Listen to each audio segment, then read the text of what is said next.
正弘のうまいのなんのうまいのなんのの正弘です。今回は餃子です。餃子もう皆さん大好きですよね。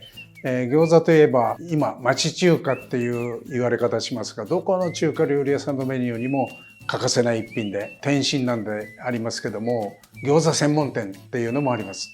今回 YouTube でどこの餃子屋さんを餃子を取り上げようかなと思って、今から30年以上前なんですが、週刊現代という週刊誌で毎週最終グラビアで食べ物をご紹介してたんですが、その時も1軒選ぶのに5、6軒回ったですかね。でそこでここだと思ったのが幡ヶ谷のニーホーだったんですが、この度 YouTube で餃子を取り上げようかと思って、やっぱりあちこち町中華の餃子専門店の餃子食べてみて、やっぱりここに戻ってきてしまいました。幡ヶ谷のニーハオなんですが、水餃子っていうか茹でた焼き餃子、やっぱり問題は中身のあんもありますけども、外側の皮かなと。ニーハオへ行ってまいりました。ご覧ください。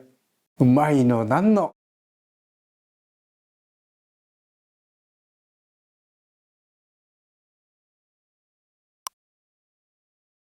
実はタレは言ったかな、僕は台湾の人と結婚したんです、5年目ぐらいにここお店開いたんですけど、その間いろいろやって、あっちの人にサーサージャン、味噌なんですね。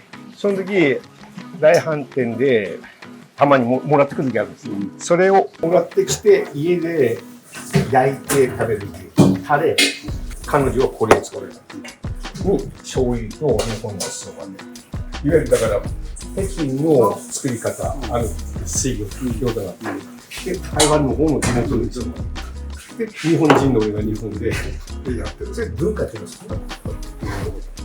そういうことなんです。醤油が3、お酢も3の割合がちょうどいい。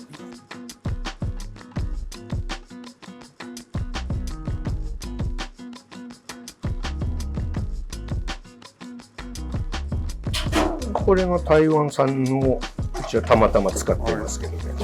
一番ジャンの元は何なんですかね。これがね、いろいろ書いてるんです。エビとかいろいろ書いてあります。いわゆる、もちろんダーソーって言って、ニンニクとか全部入ってる、唐辛子とか入ってる。主にこれは海産物みたいですね。言われたかもわかんないですけど、なんと台湾の香りです。台湾の香り。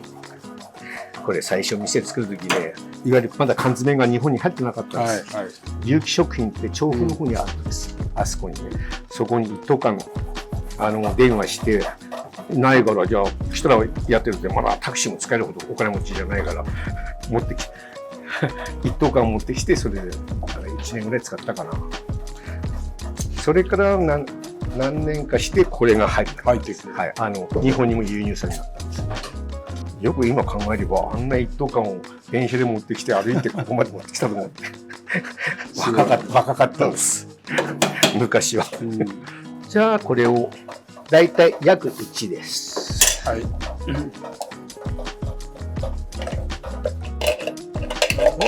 ちょうどよかったかな。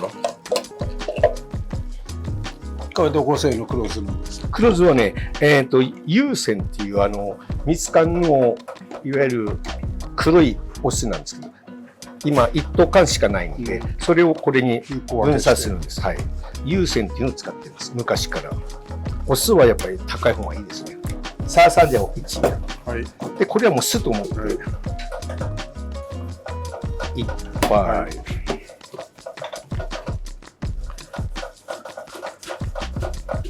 2杯で3杯、少なめの3杯で、こっちも1杯、まあ 0.9、1杯、2杯、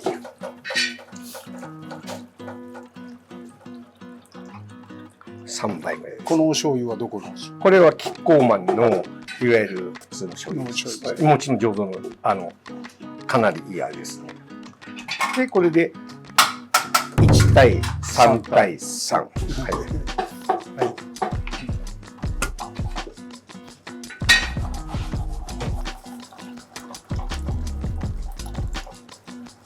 大体これ1日分ですね。1対3、対3。はい。で、これに、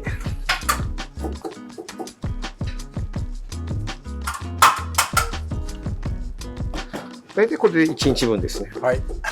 これがタレです。はい。中国の南の方のサーサーダを使って、北の方の本体の餃子の方を使って、で、日本のお酢と日本の醤油。はい。っていう感じです。で、これは多分日本で餃子のタレを使ったらうちが初めてだろうと思ってるんですけどね。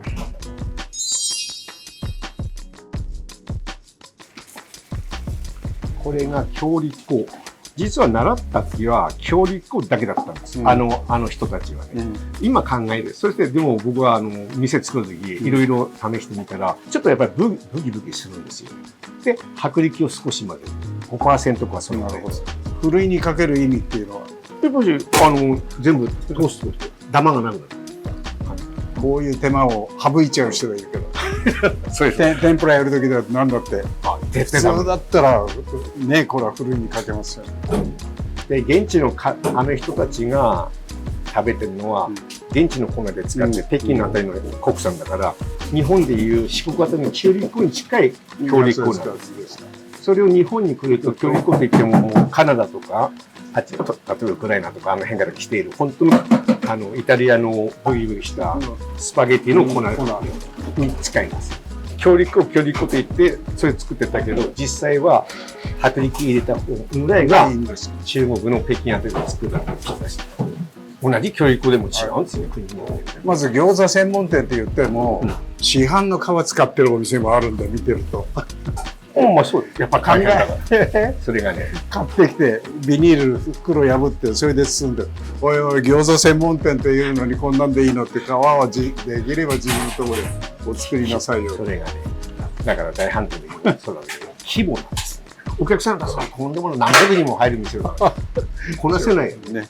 だから、僕はたまたまここの店を物件、物件決まった時、ラーメンは開こうと思ってたんです。ラーメン屋は開けない。立地が立地だから、じゃあ何かやろうかって言って、その時はまだ結婚してたから、じゃあ餃子屋でもやろうかって言って、餃子。で、一生懸命1ヶ月、2ヶ月ぐらい出版研究して。いや、路面店じゃなくて2階でやるってのは相当度胸がいると思います。そういうこと。ましてやラーメンは全然できない。だから、すいません、計量するってとても大切なこと。季節によってそれを見なきゃいけない。基本これで調整する。だいたい今 45%。で、それプラスちょっと足んなかったら水足す。45%。はい、だいたい何分ぐらいかかるんですか。もう最初は1回目は16分でもいい。その後ちょっと時間を置いてまた練って、また時間を置いて練って、これ明日使うメニュー。あ、そうなんです。これが強力と 5% の薄力。そんな種明かししちゃっていいんですかね。全部出してる。だからめんどくさいからやらないんでね。そういうことですね。やっぱり湿気だとか乾燥ってこうやってると手の食感で分かるんです。粉がやっぱし乾いてると、最後まとめた時にまとまらないんで入れてなくて。いや、人間の手って職人さんの手って最高の道具ね。本当に。そういう意味だね。この塩のパーセンテージも大体は決まってるけど、だんだん熱くなったら少し塩を多くするとかね。だって餃子なんて結局小麦粉を食べる料理なんだ。そうですよね。小麦粉を美味しく食べる料理。これが北京の国産たちと違うのはわずか 5% かちょっと入れるし、で結局あっちの北京あたりのジゴナと同じぐらいの質感力、100% だとねブギブギするんですよ多分。それが皮のこだわりです。これ後でまた時間を置いたら、やっぱり指先もそうだけどここの感覚っていうのも大事ですか。そうですね。なんとなくまとまるっていうのがね、棚がまとまらないと水足す。肉屋さんから背脂この板状をして切ったんです。野菜があります。肉があります。で肉はほとんど脂身が入ってないですから背脂でつなげながら、ちょっとしたのはラードで代用できるんですけど、ラードよりはこっちが絶対新鮮だし、絶対いい点です。はい、これが大豆なんです。はい。これが肩ロースを2本分3本分ぐらいで、代わりにいい背脂を切ったので、はい。普通はひき肉の場合だと全部これが混じってるから全然何もこんな必要ないです。ない。はい、だけど旨味が違う。これが具の旨味の秘密。そうなんです。そういうことなんです。これ知らないもんね、タピオカは。全部溶けてラードになるんです。はい。はい。これがこういうふうに分かれるんです。これが朝こう来るんです。肩ロースが来るんです。で、これを切って分けて、いいとこだけ使う。は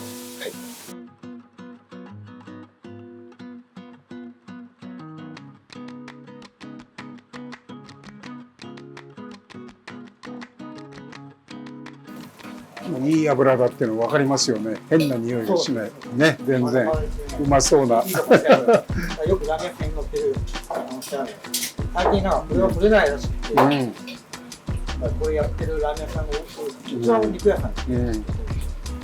これが背脂を透過した、まあ言うならラードですね。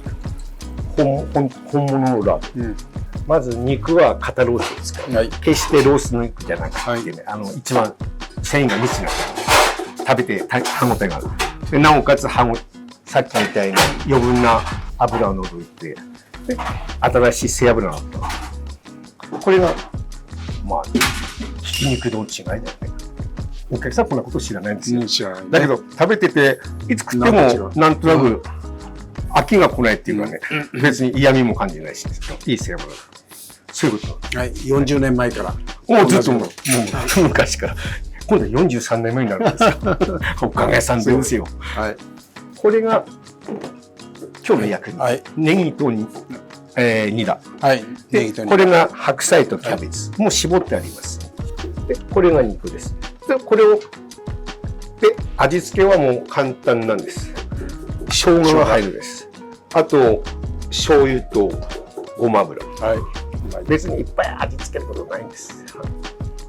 そういうことなんです。それが、具。はい。今白菜美味しいもんね。そうですね。キャベツも美味しい。そうですね。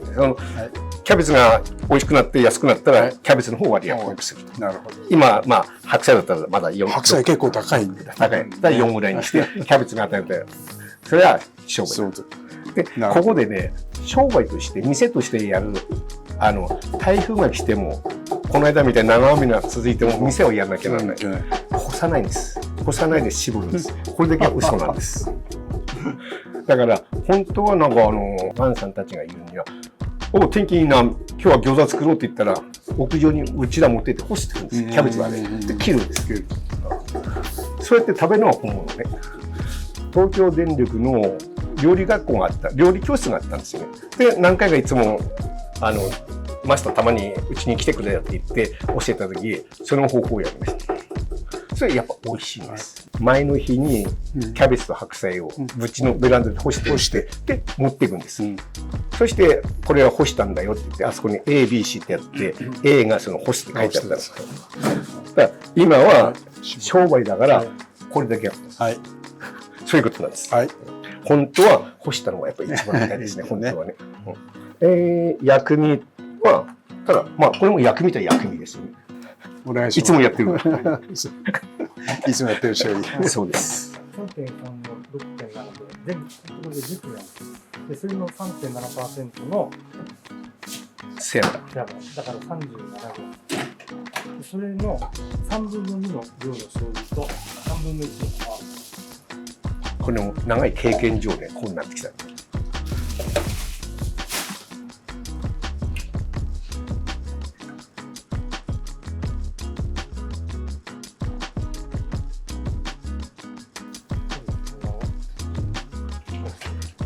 油熱いんじゃないですか、まだ。大丈夫です。大丈夫なんです。今お醤油とか入れたから。はい。背脂の筋の部分がカリカリところ、カリカリがまた美味しいです。完全に 100% こすんじゃなくて。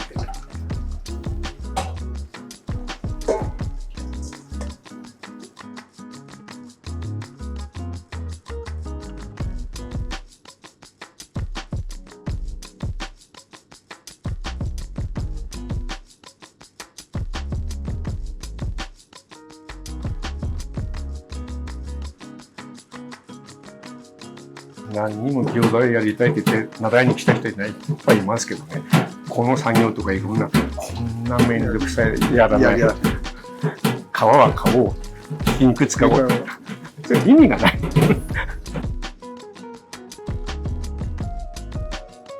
店の規模としてはもうこのぐらいが最高ですね。なるほど。何百人も入るああいう大きいところはこういうのできないんです。ギリギリですよ。で、ニンニク入ってんですか？ニンニク入れてないです。入ってあるんですよね。ネギとニラ。はい。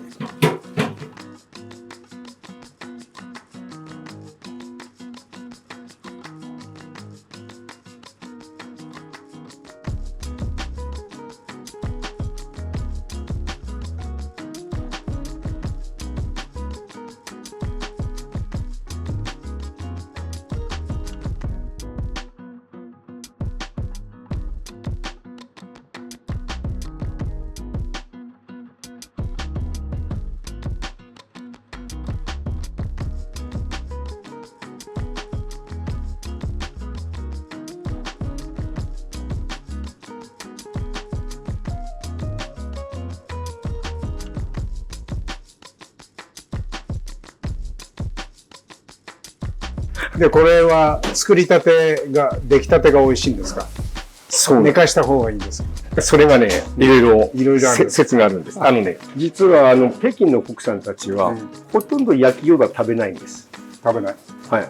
焼き餃子などは、あれは2回目火通したもんだから、もう美味しくない。ないと。ということで言えば作りたてがうまい。そうそう。いわゆる、これが、麺が、水で練ってるんですよ。はい。で、2回目に通したのが焼き餃子だ。最初に通したのは水餃子だ。まあ、わざとだかわかんないけど、そういう、あれが、1回目のしか食べない。だから、例えばスパゲティで言うと、茹でたてのアルデンテになった、パスタ。そのコリコリがいいんだよ、ぐらいの食べる。ナポリタンだっけ？ナポリタンあんなの、日本人にスパゲティじゃないって言うんだよね、あの人たちはね。1回目に火通したのは一番。だから、おかゆも同じなんですね。米殻、だって台湾に行って食べると確か美味しいんですよ。米殻はゆっくりと炊いて、まあ、鶏とかいろいろ入れてて。本物は、初めに火通したのが美味しいって。それと同じな。なるほど。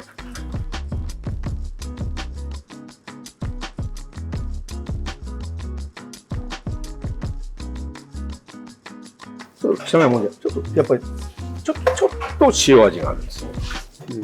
いやー、弾力がある、すごく。だからそうだね、今東京あたりでうちみたいな方法の焼き餃子は他はないのかもしれないですね。蒲田のこのニーハオさんは熱湯で練ってるんですよ、麺をね。熱湯で。だからそのまま包んだらそのまま焼けるんですね。これは水で練ってるから焼けないです、まだね。一回とにかく火通して乾いたのじゃないと。水餃子も焼き餃子もまあこうやってねやるんだけども、水餃子の包み方と焼き餃子の包み方ちょっと違うんですよ。違う。こうやるが違う。いわゆるダマができるかできないからね。だいたい1本だとちょっと弱いんで3本ぐらいにします。でこれで、はい、そうするとかなりコシが出ますね。3本やるとね。だいたいまあ85から90以内に抑えます、ね。85、6、90だと大きすぎる。87ぐらい。まあこんなもんで、87とかこんなもんですね。10個で。伸ばし方としてこの順番1回90度回して2回目。もう90度回して、はい。もう1回90度回して3回目、636で。だいたいこういうの。で、まあもうちょっと、で、真ん中がちょっとこう熱いんですよね。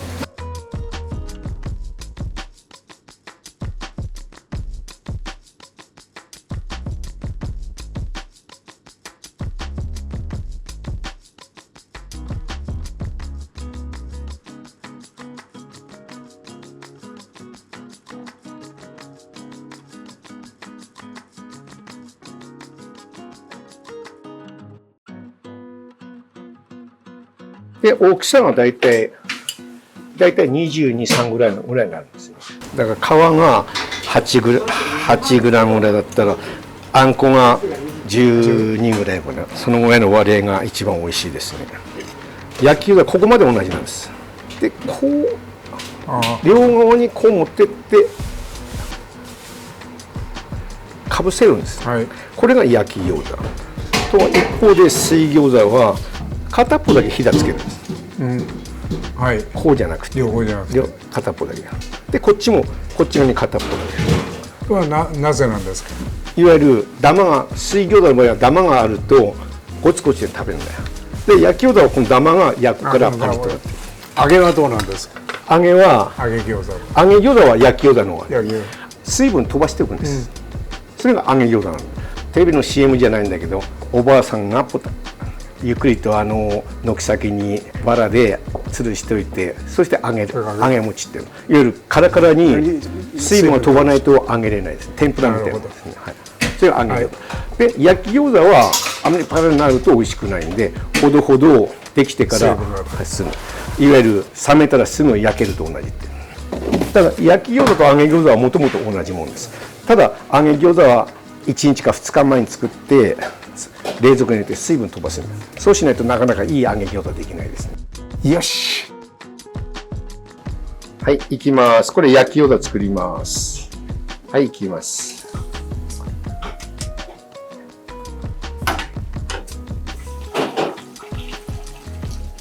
今は焼き餃子です。だいたいこれで火が通って、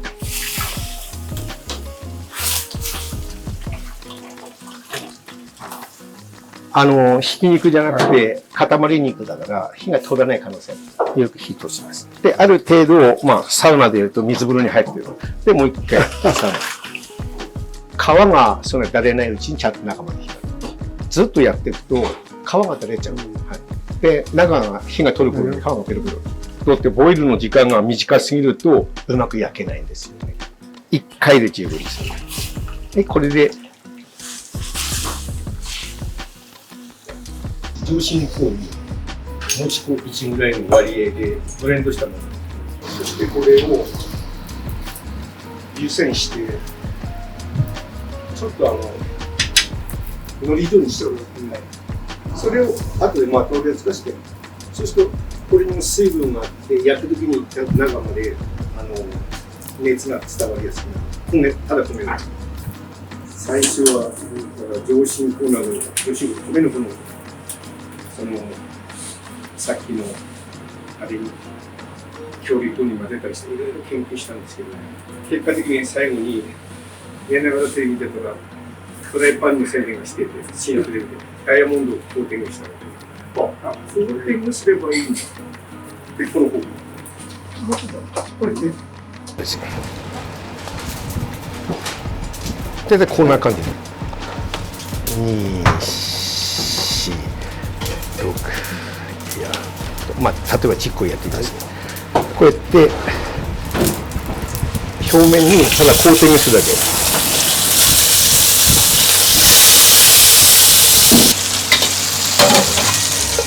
ゆっくりめに火を通す。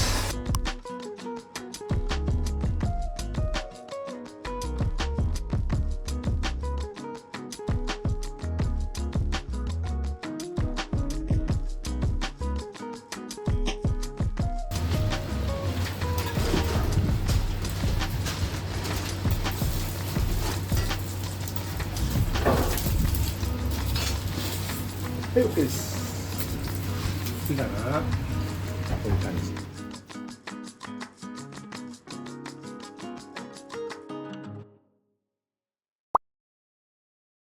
焼き餃子です。お待ちどさま。素晴らしい。これです。いつもこれだけ完成品しか見てないから。完成品。これだけ手間がかかるっていうのがわからないまんま。で、これ、いつもお店だと1人前。1人前10個ですね。半分っていうと6つでしたっけ？半分は5個ぐらいね。5個ぐらい。はい。熱々だと思うんですけども、いってこの持った時の感じがカリカリなんですけども、このカリカリとこの部分が微妙に違うんですよね。はい。ちょっと私これつける前にこのまんまいただいていいですか？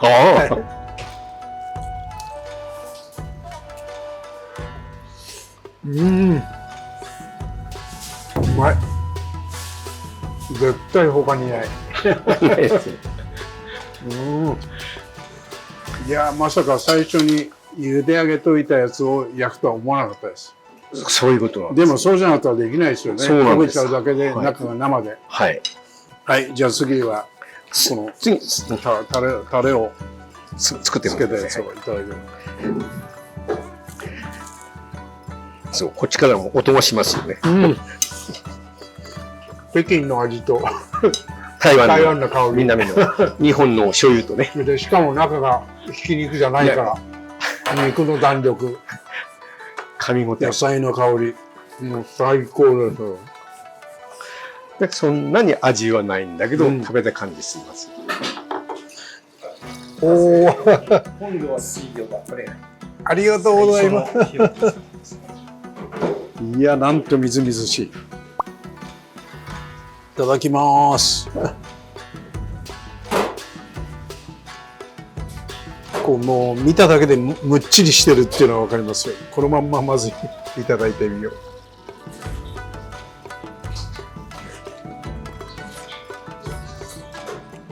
皮が美味しい。皮は美味しい。何にも少なくて美味しい。やっぱり餃子は水餃子ですよ。本来はね。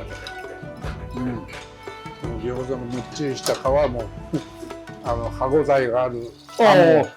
他ではいただけない。皮も、あんこも分かってくれて嬉しいです。今流行ってて最高です。素晴らしい。おー、出てきた。あ、お待ちどうさん。これ揚げ餃子。揚げ餃子半分だけです。はい、やってみてください。ありがとうございます。揚げ餃子。よし、次を作りましょう。揚げ餃子は餃子に見えませんよね。あ、餃子に。はい。洋菓子にこういうようなやつあるんですありますよ。よくあります。で見ます。中はもちもちなんだけど、外のカリカリがいい。はい。ビール飲みたくなるんですよ。本当。今度来た時ビールだ。うまいのなんの。はい、まだお仕事の準備中なので、ちょっとお話を。ありがとうございます。もう今日はわざわざね。ご主人の野坂さん。はい、ありがとうございます。ありがとうございます。このお店開かれて何年？42年で、今度4月で43年目になります。はい。っていうかもう4月ですか。今4月もうすぐ。昔ね、天皇誕生日ってやったんです。29日だったね。今は何かの日になって、その時オープンしたんです。もう40年。私でも初めて伺ったっていうか、週刊現代っていう週刊誌で餃子を取り上げようと思った時に、1軒2軒食べても納得いかなくて、5、6軒、6、7軒かな食べて、ついにここに出会って。ありがとうございます。ありがとうございます。その時は。ありがとうございます。どこが違うかっていうと、やっぱり食べた時の皮が全然他と違うっていうのを驚いて、あと食べてみたら、いやー餃子ってこんなに手間がかかるっていうのは今日よく分かりましたけどね。食べてみれば他と違うっていうのは誰でも分かると思うんですけども、でもこういうことを毎日ずっと40年間続けられてるわけですよね。そうまあ餃子は皮を食べるもんだから、小麦粉食べるもんだからね。買った皮じゃやっぱりダメですよ。ダメ。はい。やっぱり伝わらないしね。そうです。だからもう今夜だけですよね。夜だけ。はい。お店にお客様がたくさんいらしてて、はい。で夜の営業時間帯にも電話がかかってくると、必ずご主人が出る。大体でも出なくちゃね。なんでなんですかそれ。別に古いお客さん電話かかってくる時あるからね、みんなわかんない。いやどうも言わなきゃなんない人もいるじゃないですか。そういうのもありますよね。もう30年ぶりとか40年ぶりとかっていう人も結構いますから。まあそういうこともありますね。なるほど。で出られる。